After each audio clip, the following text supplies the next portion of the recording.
rise today to speak on the motion moved by the member for Parramatta and to congratulate our hard-working volunteers across Australia and thank them for their outstanding efforts, particularly in the last 12 months.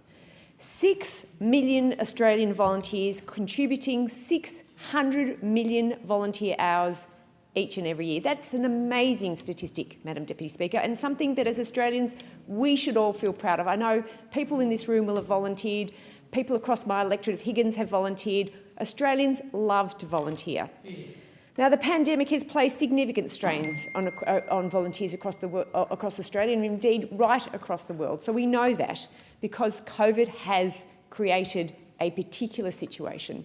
But what I would say is volunteers have pivoted to do things differently. And I really congratulate the my hard-working constituents and volunteers in Higgins for the work they have done to pivot during COVID-19. And as we know, Madam Deputy Speaker, volunteers are the lifeblood of our local communities. And we're lucky in Higgins to have a cavalcade of hard-working, dedicated and generous volunteers providing countless hours of support to our community.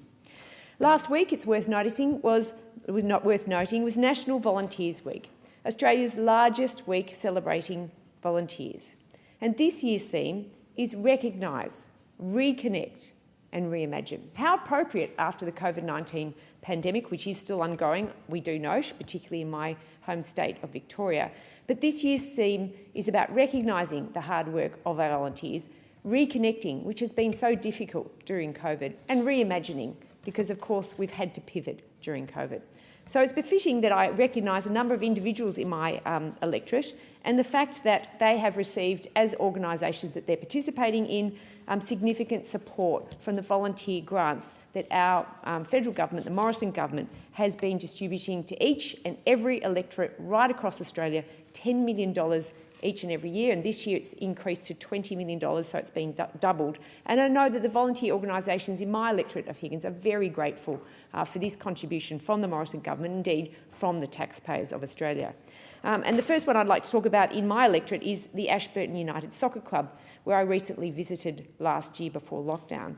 And Barry Paulson, who has been a volunteer at the club for over 35 years and is indeed a life member, has been an incredible contributor to the Ashburton Soccer Club. And his extensive involvement has been through championing, in particular, women's involvement and promoting inclusiveness. And that is fantastic to see that he's recognised for the wonderful values he holds and the support that he gives to his club. And the Ashburton Club received a volunteers grant which enabled them to buy new computers and IT equipment, something that many sporting clubs need now that they're becoming digitalised. It's easier to keep track of what they do, and they are very pleased with that grant. Another organisation is Joe Care, based in Malvern, and Kerry Ann Bruson is a coordinator for Joe Care. With her army of volunteers, it's another great example of an organisation that pivoted. And Kerry Ann teamed up with my office to make sure that the volunteers in her organisation could get out and support the vulnerable through printing of the services that they could provide to help with outreach to socially isolated and those experiencing loneliness, to provide them connections back to the community. And particularly through lockdown in Victoria, these were sorely needed services and incredibly appreciated by those in my electorate. And lastly, I wanted to mention a very long-serving volunteer, Mrs Patricia Lorraine Bridger, who has just celebrated her 100th birthday in Samarinda Aged Care in Ashburton. It was a delight to join Patricia, her family and friends for this very special occasion to celebrate her 100th birthday. It's one of my most favourite things that I do as a member in Parliament. And I was able to provide a letter from the Queen, a letter from the Prime Minister and a birthday card from myself.